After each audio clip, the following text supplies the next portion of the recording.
So hey everyone, welcome back to another quick and very interesting tutorial. Where in this quick tutorial, I'm going to show you how you can fix the blurry screen recording issues in the OBS software.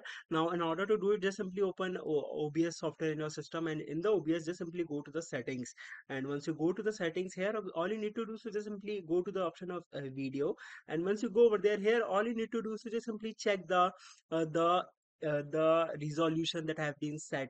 Now the major reason of blurry screen is that these resolution have been set lower than your screen actual resolution, and make sure to match these resolution to your screen's resolution so that it will work fine. And if it does not work, even after that, just simply go to the output and change the bitrate and set it to the higher settings, and your video will now work fine. Alright, so that's it for this tutorial. I hope this video will be helpful for you. Make sure to hit the like button and subscribe button for more such helpful and interesting tutorials. See you in the next one. Take care.